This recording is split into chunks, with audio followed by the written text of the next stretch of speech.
video kali ini kita akan membahas mengenai artikel dengan judul Hakikat Kemampuan Berpikir Logis Matematis dan Kebiasaan Belajar Siswa Matematis. Sebelumnya, perkenalkan terlebih dahulu nama saya Jara Salina Putri dengan NPM 2021511124 dari jurusan Pendidikan Matematika Fakultas Keguruan dan Ilmu Pendidikan Universitas Siliwangi. Nah, di dalam artikel ini kita akan membahas dua subbab. Yang pertama itu hakikat kemampuan berpikir logis matematis dan yang kedua yaitu kebiasaan belajar siswa matematis. Nah, kita akan menuju ke pembahasan yang pertama yaitu kemampuan berpikir logis matematis. Nah, terlebih dahulu, apa sih kemampuan berpikir logis matematis itu? Nah, kemampuan berpikir logis matematis adalah kemampuan yang memungkinkan seseorang untuk memecahkan masalah secara logis dengan menggunakan prinsip-prinsip matematika, sehingga siswa akan menggunakan keterampilan berpikir mereka untuk memecahkan masalah secara cepat dan akurat. Kemampuan ini dalam matematika itu sangat penting. Karena apa? Karena siswa dapat memecahkan masalah yang melibatkan pemecahan aljabar, analisis, bagaimana geometri, trigonometri, kalkulus, dan masih banyak lagi secara efektif. Kemampuan berpikir logis matematis juga penting untuk mengambil keputusan yang tepat berdasarkan data yang tersedia. Nah, di sini kita akan membahas mengenai ontologi terlebih dahulu.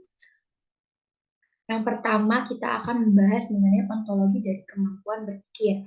Nah, menurut C.Z. Bryan pada tahun 2006, dalam buku Kemampuan Berpikir, beliau mendefinisikan bahwa kemampuan berpikir ini sebagai kemampuan untuk memiliki sistem aturan yang berbeda, untuk mengkombinasikan informasi yang berbeda dalam berbagai cara, dan untuk menggunakan informasi tersebut dalam menyelesaikan masalah. Selanjutnya yang kedua, menurut John Branstad pada tahun 2000 dalam buku How People Learn, Brain, Mind, Experience, and School. Beliau menjelaskan bahwa kemampuan berpikir merupakan proses menyusun dan menggunakan informasi untuk menyelesaikan masalah dan mengambil keputusan. Yang terakhir ada menurut Robert Steinberg dan David Letterman pada tahun 2003 dalam buku The Mental Legislation menjelaskan bahwa kemampuan berpikir merupakan proses yang menggunakan informasi yang tersedia untuk menghasilkan sebuah kesimpulan. Sehingga berdasarkan pendapat para ahli yang tadi sudah saya jelaskan, melalui analisis sintesis dapat saya simpulkan bahwa kemampuan berpikir adalah proses untuk memanfaatkan informasi yang tersedia untuk menyelesaikan masalah dan mengambil keputusan, sehingga kemampuan berpikir peserta didik perlu menggunakan logika, imajinasi, kreativitas, dan kritis berpikirnya. Nah, kemampuan berpikir perlu untuk ditingkatkan dan juga diasah oleh siswa, karena seseorang yang memiliki kemampuan berpikir ini akan lebih mudah menyerap informasi baru dan menyelesaikan masalah tentang topik yang baru. Nah, selanjutnya kita akan membahas mengenai ontologi dari logis matematis. Nah, menurut Profesor Dr. Suwito, beliau menjelaskan dalam bukunya di Logika Matematika pada tahun 2005, beliau menjelaskan mengenai logika matematika. Logika matematika adalah suatu disiplin ilmu yang berkenaan dengan proses pemikiran yang berkaitan dengan masalah yang dapat dikaji dengan argumen-argumen yang rasional. Selanjutnya, menurut Profesor Dr. Ali Maksum, dalam buku Logika Matematika pada tahun 2013, beliau menjelaskan mengenai logis matematis adalah suatu cabang ilmu yang berkenaan dengan cara berpikir dengan menggunakan cara-cara yang matematis untuk membuat generalisasi atau kesimpulan. Nah, selanjutnya menurut Profesor Dr. Bambang Kriyanto, dari bukunya Teori dan Penerapan pada tahun 2008, beliau menjelaskan mengenai logika matematika adalah suatu cabang ilmu yang menunjukkan bagaimana menggunakan argumen-argumen rasional untuk menyelesaikan masalah dan mengambil kesimpulan. Nah, berdasarkan pendapat para ahli tersebut, dapat saya simpulkan melalui hasil analisis sintesis bahwa logis matematis adalah logis suatu disiplin ilmu yang mempelajari proses pemikiran yang berhubungan dengan masalah yang dapat dibuktikan dengan argumen-argumen yang rasional. Nah, logis matematis dapat membantu dan menyelesaikan masalah yang kompleks. Hal ini karena menjelaskan bagaimana menggunakan argumen yang rasional untuk menyelesaikan masalah dan mengambil kesimpulan. Selanjutnya, eh, terakhir yaitu ontologi mengenai kemampuan berpikir logis matematis. Nah, menurut John N. pada tahun 2000 dalam buku Logic and Mathematics and Introduction to Proof menjelaskan bahwa kemampuan berpikir logis matematis adalah kemampuan untuk mengajukan argumen yang kuat dan konsisten untuk mencapai sebuah kesimpulan. Nah, tadi kan kita sudah menjelaskan nih apa itu pengertian dari kemampuan berpikir, terus apa itu pengertian dari logis matematis, dan sekarang kita akan menyatukan pengertian dari kemampuan berpikir logis matematis. Nah, selanjutnya menurut Richard D. dalam buku Philosophy of Mathematics and Introduction to the World of Proof and Picture menjelaskan bahwa kemampuan berpikir logis matematis adalah kemampuan untuk memahami konsep-konsep matematika, memetakan masalah-masalah matematika, dan membuat inferensi yang tepat dan akurat. Nah, selanjutnya menurut Wolfgang Haze Rupert dalam buku Thinking Mathematical and Introduction to Proof and Problem Solving pada tahun 2005 menjelaskan bahwa kemampuan berpikir logis matematis adalah kemampuan untuk menggunakan teknik-teknik matematika yang tepat untuk memecahkan masalah-masalah dan membuat kesimpulan yang akurat dan juga tepat.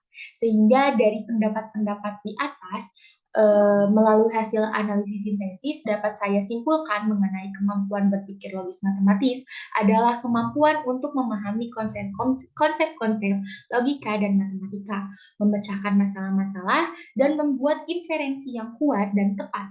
Untuk melakukan kemampuan berpikir logis matematis, siswa harus dapat menggunakan teknik-teknik yang tepat untuk mengajukan argumen, memetakan masalah-masalah matematika, dan yang terakhir, siswa dapat membuat inferensi yang kuat dan juga konsisten. Nah, selanjutnya kita membahas mengenai epistemologi dan aksiologi dari kemampuan berpikir logis matematis. Nah, yang pertama itu kita membahas mengenai indikator. Indikator dari kemampuan berpikir logis matematis adalah keterampilan yang memungkinkan seseorang untuk menganalisis dan memecahkan masalah dengan logika dan cara berpikir matematis. Indikator kemampuan berpikir logis matematis mencakup berbagai keterampilan seperti analisis, deduksi, induksi, generalisasi, penalaran, dan juga kesimpulan. Nah, di sini ada beberapa indikator menurut para ahli. Yang pertama itu menurut Linda Gojek, Presiden National Council of Teacher of Mathematics dan Direktur dari NNCTM Center for Assessment and Evaluation of Student Learning. Indikator kemampuan berpikir logis menurut Linda ini ada 3. Yang pertama, menggunakan strategi dan teknik yang sesuai dalam memecahkan masalah. Yang kedua, menerapkan pengetahuan matematika dalam situasi yang berbeda. Yang ketiga, menciptakan model matematis dan memecahkan masalah dengan menggunakan model tersebut yang ada di indikator kedua. Selanjutnya, menurut Dr. Michelle F. Saucy, yaitu merupakan profesor matematika di Eastern New Mexico University, beliau menjelaskan indikator kemampuan berpikir logis matematis itu ada 5. Yang pertama, memecahkan masalah. dengan menggunakan strategi yang sesuai, yang kedua mengidentifikasi masalah, yang ketiga mampu menentukan model matematika yang sesuai dengan masalah yang diberikan, yang keempat menggunakan algebra dan geometri yang tepat untuk memecahkan masalah, dan yang terakhir mampu menentukan solusi yang tepat dan mengevaluasi hasil yang diperoleh. Nah, yang ketiga itu menurut Dr. Paul J. White, merupakan profesor matematika di University of Texas at Dallas. Beliau menjelaskan indikator kemampuan logis matematis itu ada 5, sama kayak menurut Dr. Michel. Yang pertama itu memahami persoalan dan mengidentifikasi informasi yang relevan. Yang kedua, menggunakan strategi yang tepat untuk memecahkan masalah. Yang ketiga, mampu menentukan dan mengevaluasi model matematis yang tepat. Yang keempat, memecahkan masalah dengan menggunakan teknik algebra. Dan yang terakhir, membuat keputusan yang tepat dan mengevaluasi hasil yang diperoleh. Nah, menurut Dr. Meschel dan menurut Dr. Paul itu hampir mirip-mirip ya. Selanjutnya, menurut Lestari, beliau menjelaskan mengenai indikator dari kemampuan berpikir logis itu ada 5. Yang pertama, membuat makna tentang jawaban argumen yang masuk akal. Yang kedua, membuat hubungan logis di antara konsep dan fakta yang berbeda. Yang ketiga, menduga dan menguji berdasarkan akal. Yang keempat, menyelesaikan masalah matematis secara rasional. Dan yang terakhir, menarik kesimpulan secara logis. Nah, dari keempat pendapat tersebut dapat saya simpulkan bahwa indikator kemampuan berpikir logis matematis itu ada yang pertama, mampu mengidentifikasi pola persepsi. Yang kedua, mampu menyelesaikan masalah dengan menggunakan pendekatan yang logis. Yang ketiga, mampu menganalisis data secara matematis. Yang keempat, mampu menyelesaikan masalah dengan cara deduksi dan juga induksi. Yang kelima, mampu memecahkan masalah dengan cara deduksi dan juga induksi. Dan selanjutnya yang keenam, mampu menggunakan teori matematika untuk menyelesaikan masalahnya. Yang ketujuh, mampu menyusun argumen yang logis. Yang kedelapan, mampu menganalisis situasi, lalu menyimpulkan hasilnya dengan logika matematika. Yang kesembilan, mampu mengurutkan data dengan cara logis dan matematis. Dan yang terakhir, mampu mengonstruksi, mengevaluasi, menyelesaikan masalah dengan logika matematika. Nah, selanjutnya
Nah, kita lanjutkan. Kita akan membahas mengenai ciri-ciri dari kemampuan berpikir logis matematis. Nah, Ciri-cirinya itu yang pertama berpikir secara analitis. Berarti dengan cara memecahkan menjadi bagian-bagian yang lebih kecil. Nah, hal ini dapat membantu berpikir logis matematis karena memudahkan untuk memahami masalah. Yang kedua, menggunakan deduktif. Deduktif berarti berpikir dari yang umum ke yang khusus. Nah, berarti membuat kesimpulan yang didasarkan pada konsep yang umum. Yang ketiga, ada menganalisis hubungan antar konsep, yaitu mempelajari dan memahami bagaimana konsep terkait satu sama lain dengan sistem matematikanya. Selanjutnya yang keempat itu membangun model matematis. Hal ini dapat melibatkan penggunaan grafik, persamaan, atau struktur matematik lainnya untuk menganalisis masalah. Dan yang terakhir, menggunakan kaidah matematika. Ini berarti memahami dan mengaplikasikan berbagai teorema dan prinsip yang ada di dalam matematika untuk menyelesaikan masalah. Nah, selanjutnya kita akan membahas mengenai langkah-langkah dari kemampuan berpikir logis matematis.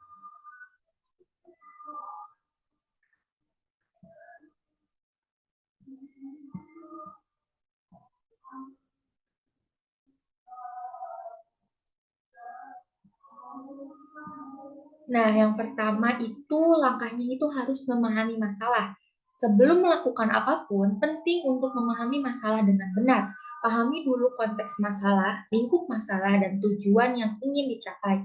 Yang kedua, cari informasi dari masalah tersebut. Bisa digunakan dari berbagai sumber, mau di YouTube, Google, atau masih banyak lagi platform-platform yang menyediakan informasi mengenai masalah yang akan dibahas. Yang ketiga, membuat hipotesis. Nah, membuat hipotesis tentang cara memecahkan masalah ini adalah cara untuk mengeksperimen dan mencoba berbagai alat dan teknik untuk menemukan solusi yang paling efektif. Yang keempat yaitu ada analisis informasi. Perlu menganalisis informasi yang dimiliki dan mendapatkan hasil yang diharapkan. Ini adalah tahap yang penting karena langkah ini untuk menentukan metode dan mencapai tujuan yang diinginkan. Dan yang terakhir yaitu simpulkan dan evaluasi.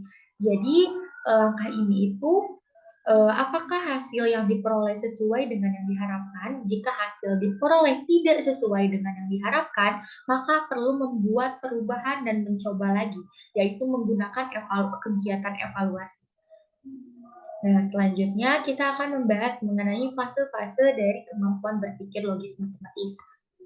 Nah, yang pertama kita fase-fasenya itu ada 4. Yang pertama pengidentifikasian masalah. Pertama, siswa harus mengidentifikasi masalah yang ada. Mereka harus memahami konteks masalah dan menerjemahkan ke dalam kata-kata yang dapat dipahami. Yang kedua, penyelesaian masalah. Kedua, siswa harus menyelesaikan masalah dengan menggunakan strategi berpikir logis matematis. Mereka harus menggunakan konsep yang relevan untuk menyelesaikan masalah dan bisa menggunakan beberapa metode untuk mencapai tujuan. Yang ketiga itu penilaian hasil. Siswa harus memeriksa hasilnya dengan hati-hati untuk memastikan bahwa mereka telah mencapai solusi yang benar. Mereka harus mengevaluasi hasilnya dan memastikan bahwa hasilnya sesuai dengan tujuan awal. Dan yang terakhir itu refleksi. Jadi siswa harus merefleksi tentang proses berpikirnya dan hasilnya. Mereka harus menganalisis proses berpikir dan hasil untuk menemukan kesalahan yang mungkin terjadi pada saat proses mencari jawaban tersebut. Nah, selanjutnya kita akan membahas mengenai dimensi dari kemampuan berpikir logis matematis.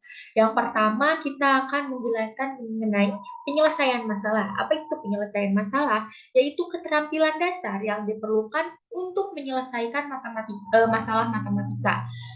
Ini meliputi kemampuan mengikuti instruksi, memahami notasi matematika, memecahkan masalah, dan juga menemukan solusi. Yang kedua itu pemahaman.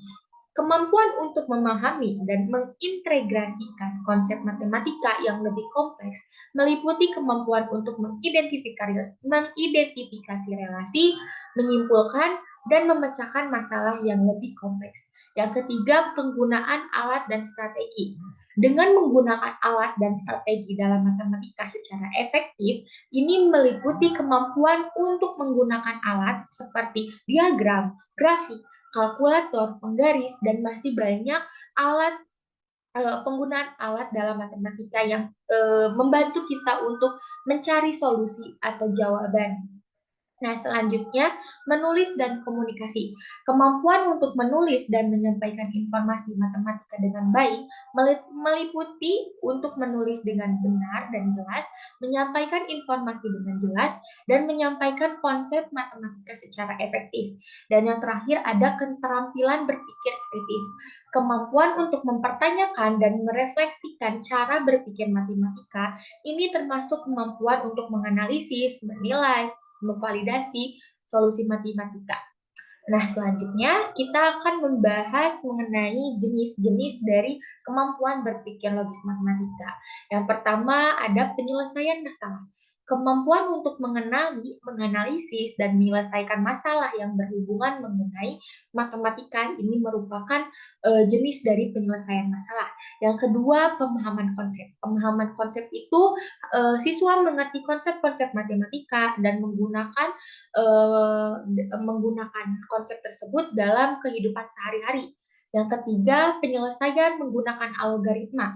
Kemampuan ini menggunakan algoritma untuk menyelesaikan masalah matematika. Ini mencakup memahami bagaimana algoritma bekerja, membangun algoritma, dan menggunakan untuk menyelesaikan masalah yang lebih rumit.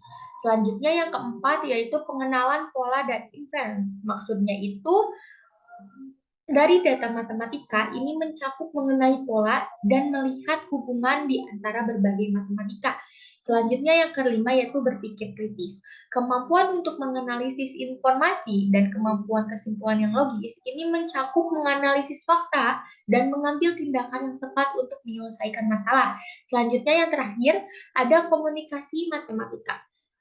Nah, komunikasi atau kemampuan berkomunikasi secara efektif tentang masalah matematika ini mencakup mampu menggunakan bahasa matematika untuk menjelaskan masalah dan solusi yang akan diberikan.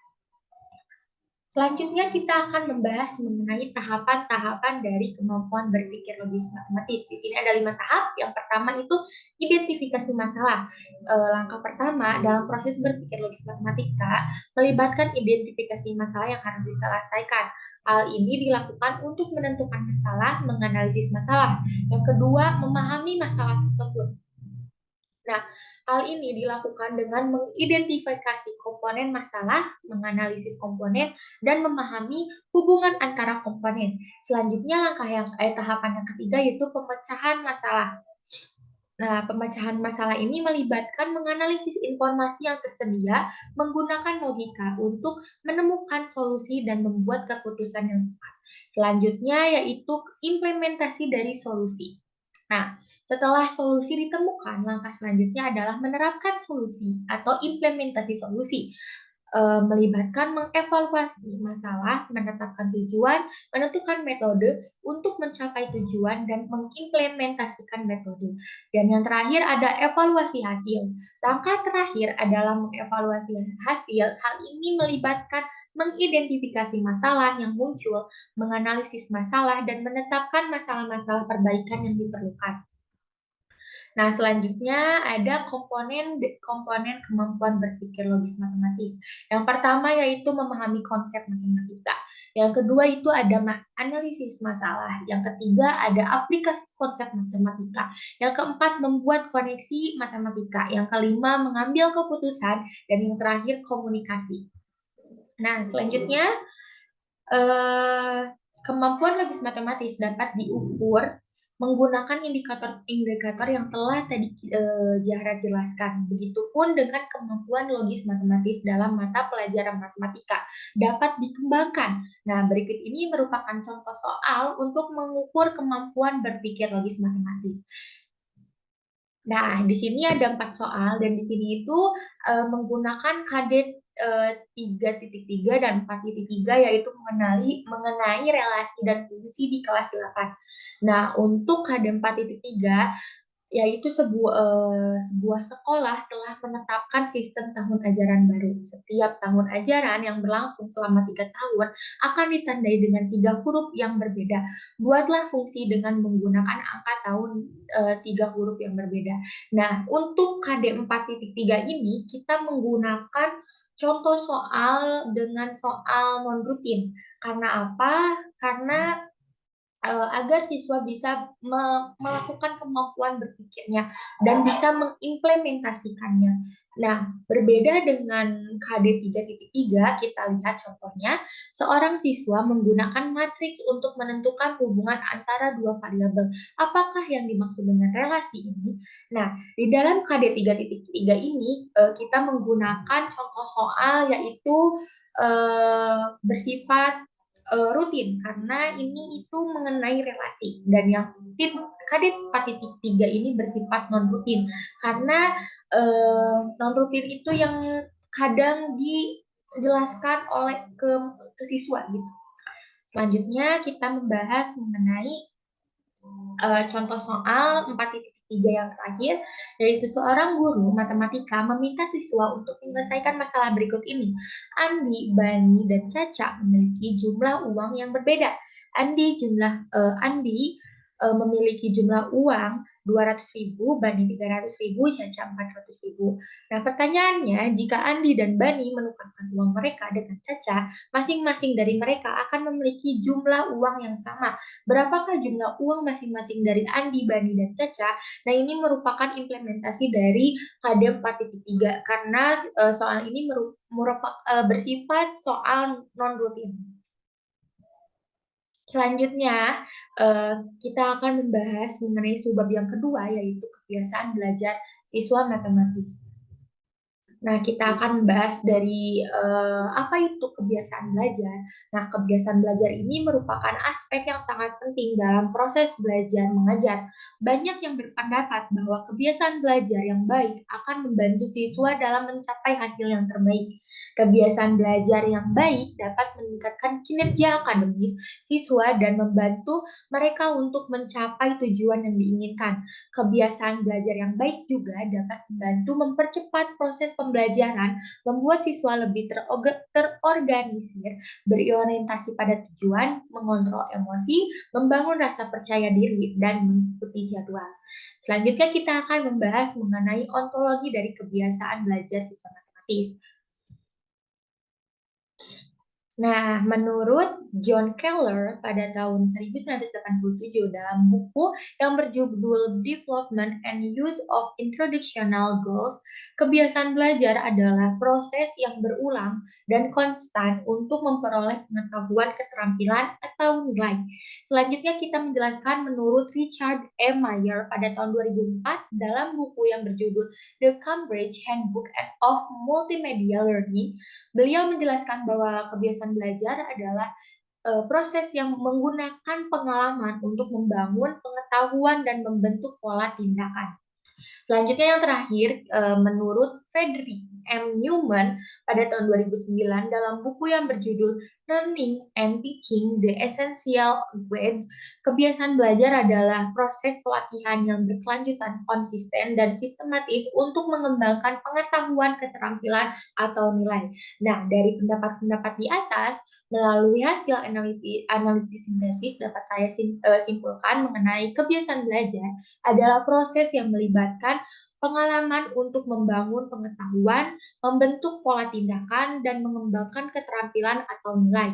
Nah, proses ini harus berkelanjutan serta konsisten dan sistematis agar hasil yang diperoleh lebih efektif.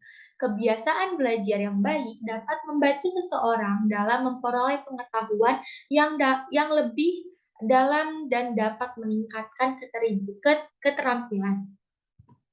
Selanjutnya kita akan membahas mengenai epistemologi dan aksiologi dari kebiasaan belajar siswa matematis. Nah, di sini kita akan membahas mengenai indikator-indikator dari kebiasaan belajar siswa matematis. Yang pertama itu menurut Profesor Dr. Insinyur M. Nur. Nah, beliau menjelaskan aspek dari indikator. Yang pertama itu ada kesadaran, yang kedua itu ada kemampuan, yang ketiga ada perencanaan, dan yang terakhir ada evaluasi. Selanjutnya kita akan membahas mengenai indikator menurut Dr. M. Toha. Beliau menjelaskan ada 5 aspek nih indikatornya. Yang pertama ada kesediaan, yang kedua ada kemampuan, yang ketiga ada perencanaan, yang keempat ada aktualisasi, dan yang terakhir ada evaluasi. Nah, selanjutnya menurut Profesor Dr. Haji Abidin, beliau menjelaskan terdapat 5 aspek indikator dari kebiasaan belajar siswa matematis. Yang pertama itu ada motivasi, yang kedua itu ada kemampuan, yang ketiga ada perencanaan, yang keempat aktualisasi, dan terakhir evaluasi. Nah, maka dari pendapat para ahli di atas dapat saya simpulkan bahwa indikatornya itu mencakup sampai J ya, dari A sampai J, agak ada banyak. Yang pertama itu memiliki tujuan belajar yang jelas. Nah, untuk mencapai hasil yang diinginkan, seseorang harus memiliki tujuan belajar yang jelas, sehingga dapat menetapkan langkah-langkah yang diperlukan untuk mencapainya. Yang kedua, memiliki strategi belajar yang tepat. Nah, seseorang harus memiliki strategi belajar yang tepat untuk mencapai hasil yang terbaik. Hal ini bisa berupa dengan mengidentifikasi materi yang paling penting, mengatur waktu belajar, dan menggunakan teknik belajar yang tepat. Yang ketiga, kita akan menggunakan waktu dengan bijak. Nah, seseorang harus menggunakan waktu dengan efektif. Ini bisa berupa bisa dengan cara menentukan jadwal belajar, membuat daftar tugas atau list tugasnya, dan yang terakhir mengatur waktu untuk beristirahat. Nah, selanjutnya, yang kelima itu berusaha untuk memahami materi. Sebelumnya itu keempat, bertanggung jawab untuk belajar. Nah, belajar adalah kewajiban setiap orang sehingga setiap orang harus memiliki rasa tanggung jawab. Selanjutnya, yang kelima, berusaha untuk memahami materi. Belajar adalah kewajiban setiap orang sehingga setiap orang harus bertanggung maaf. Jadi berusaha untuk memahami materi ini, hal ini bisa berupa dengan menanyakan pertanyaan, mencari informasi tambahan, dan berdiskusi dengan orang lain. Nah, selanjutnya yang keenam itu mengulangi materi secara rutin dengan cara bisa mengisi soal-soal biar materi-materi tersebut yang sudah dipelajari itu tidak lupa. Selanjutnya, belajar dalam kelompok. Nah, selain belajar secara individu, kita juga memerlukan belajar secara kelompok untuk mengulangi materi dengan lebih cepat dan mudah. Jika kita tidak mengerti materi tersebut, kita bisa berdiskusi dan bertukar pikiran dengan anggota lainnya. Dan yang selanjutnya mencari bantuan jika diperlukan. Tadi hampir sama ya, jadi jika merasa kesulitan, jangan sungkan untuk bertanya kepada orang lain. Dan yang selanjutnya menggunakan sumber daya pendidikan yang tersedia. Nah, hal ini bisa berupa buku, video, dan internet. Nah, di internet itu masih banyak lagi caranya, bisa di YouTube, bisa di sekarang ada Ruang Guru, dan masih banyak platform-platform lain yang menyediakan untuk kita tetap belajar secara online. Nah, yang terakhir itu menggunakan teknologi untuk membantu belajar. Nah, hal ini bisa berupa aplikasi, belajar, simulasi, dan permainan di dalam gadget kita atau menggunakan software-software di komputer, laptop, dan masih banyak hal lain. Selanjutnya kita membahas mengenai ciri-ciri. Nah, di sini ciri-cirinya itu ada 5.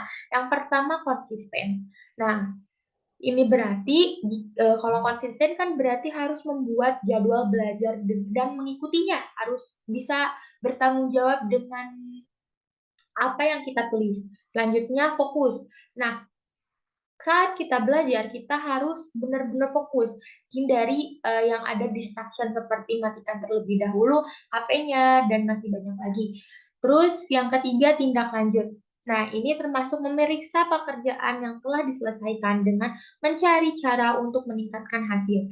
Yang keempat, berdiskusi. Nah, berdiskusi ini berbagi ide dan berusaha untuk mengembangkan pemahaman. Yang terakhir itu evaluasi. Evaluasi ini menilai hasil dan mencari cara untuk mencapai hasil yang terbaik.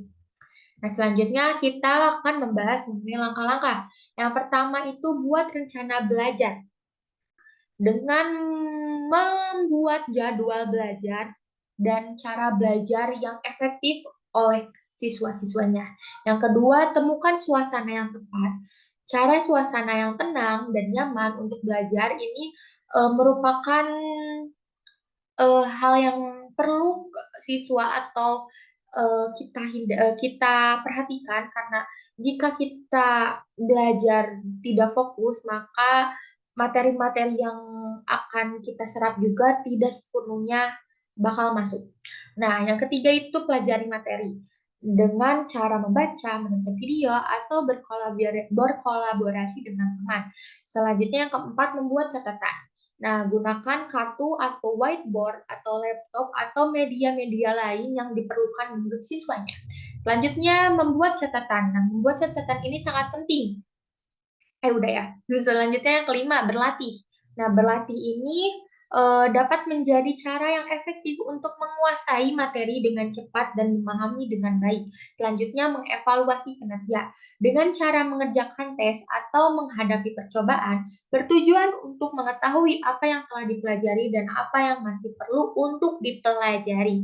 Nah, ini mengevaluasi itu juga sangat penting ya untuk siswa lakukan, karena kita bisa melihat nih apa kekurangan dan kelebihan dari materi ini. Jika ada kekurangannya, kita harus bisa mengevaluasi lagi, belajar lagi dari kekurangan tersebut. Nah, selanjutnya ini merupakan angket. Angket dari kebiasaan belajar. Ini bisa diukur dengan menggunakan angket. Untuk contoh angket bisa digunakan dalam ukur kebiasaan belajar siswa. Nah, nanti ini angket-angket ini bisa dibagikan ke siswa-siswa untuk mengetahui nih kebiasaan belajarnya seperti apa. Nah, di sini menggunakan KKO afektif A1 sampai A5. Nah, di sini ada berapa pertanyaan? Kita lihat terlebih dahulu. Oh, ya. Nah, di sini ada 13 pertanyaan. Yang pertama itu, saya senang bekerja keras untuk menyelesaikan tugas-tugas sekolah. Nah, menyelesaikan ini merupakan KKO afektif A1. Afektif 1. Nah, SS itu artinya sangat setuju, S itu artinya setuju, TS itu artinya tidak setuju, STS itu sangat tidak setuju. Nah, jadi siswa nanti bisa menceklis nih, yang mana yang menurut mereka sesuai dengan dengan kebiasaan belajar mereka. Begitu. Selanjutnya yang kedua, saya dapat menyatakan isi jawaban saya di depan kelas. Yang ketiga, saya mengikuti kegiatan ekstrakurikuler yang berhubungan dengan mata pelajaran matematika. Yang keempat, saya merasa senang ketika mengerjakan tugas-tugas di luar jam sekolah. Yang kelima, saya dapat menjawab soal-soal matematika yang diberikan. Nah, dari nomor 1 sampai 5 ini kita menggunakan KKO afektif A1. Selanjutnya yang keenam, saya berusaha untuk memahami materi pelajaran dengan baik. Terus saya mendiskusikan soal jika terdapat kesulitan saat mengerjakan soal. Yang kedelapan, saya mengikuti belajar tambahan atau les di waktu luang. Nah, ini merupakan ini menggunakan KKO The Affective 2. Nah, selanjutnya yang kesembilan, saya berusaha untuk mencatat dan mempelajari materi dari buku sekolah secara rutin.